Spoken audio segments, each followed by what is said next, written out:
लेकिन भारत की सरकार डायरेक्ट या इनडायरेक्ट रोजगार देने की जो व्यवस्था है, जितनी व्यवस्था थी उसको भी आगे इन लोगों ने कैरी करने का काम नहीं किया। आज भारत सरकार में जितना विभाग है, सब में सरकारी नौकरी की संख्या खत्म होते जा रही है। बहुत सारा अर्ध सरकारी जो बहुत सारी संस्थाएं हैं उसको तो बेचा जा रहा है, प्राइवेट को दिया जा रहा है। अब यहां तक कि सरकारी भी, रेलवे, हवाई अड्डा, यह भी कई जगह सरकारी पहले से व्यवस्था चल रही है, उसको समाप्त करके प्राइवेट को दिया। और कई बार लोगों को गलतफहमी होती है कि सरकार के पास, केंद्र सरकार के पास इतना बड़ा बहुमत है, हम समस्याओं को उठाएंगे भी तो सरकार ध्यान देगी कि नहीं देगी। देखिए, गलतफहमी नहीं रहनी चाहिए। अभी किसानों का आंदोलन हुआ, सब लोगों को मालूम है। जिस वक्त आंदोलन की शुरुआत हुई थी, कोई यह मानने को तैयार नहीं था, किसी को विश्वास ही नहीं था कि यही किसान लोग, जिन लोगों ने आंदोलन की शुरुआत की है, कुछ दिन तक आंदोलन को चलाएंगे और भारत के प्रधानमंत्री को आकर उस कानून को वापस लेने की घोषणा करनी पड़ेगी। लेकिन हुआ कि नहीं हुआ? हुआ।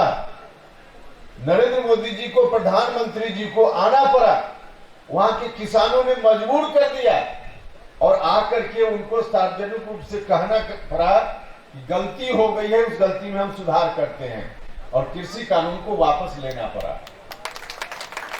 तो आज भी यह बात जनतांत्रिक व्यवस्था है, चाहे सरकार जो भी प्रयास कर ले, लोग अगर सजग होंगे, तत्पर होंगे, और उनकी तत्परता यदि इस रूप में दिखेगी कि जो भी समस्या, उस समस्या को लेकर लोग आंदोलनरत होंगे, तो कोई भी सरकार हो उसको मानना ही पड़ेगा। दुनिया की कोई ताकत नहीं है कि उस मांग को ना माने। और जो युवा साथी हैं, जो देश भर में आज बेरोजगारी के सवाल को लेकर चिंतित हैं, परेशान हैं, इनके अंदर अगर तत्परता आ जाए, सजगता आ जाए, तो सरकार का मजाल है क्या कि इनकी मांगों को पीछे कर दे? कभी नहीं हो सकता। इसलिए हमने कहा कि कोशिश उनकी ओर से है, इस पर विचार ही न हो, चर्चा ही नहीं, और उस कोशिश के खिलाफ यह कार्यक्रम है। इस तरह के कार्यक्रम से अब किसान आंदोलन की तरह कोई सरकार एक लाइन में कोई निर्देश जारी कर दे, उससे बेरोजगारी की समस्या का तो हल नहीं होगा।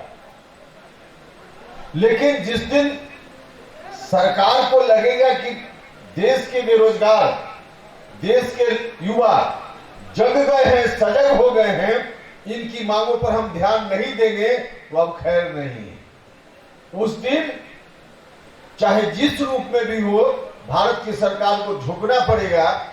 और आज जो नीति चल रही है, बेरोजगारी बढ़ाने वाली नीति, उस नीति पर विराम लगाना पड़ेगा।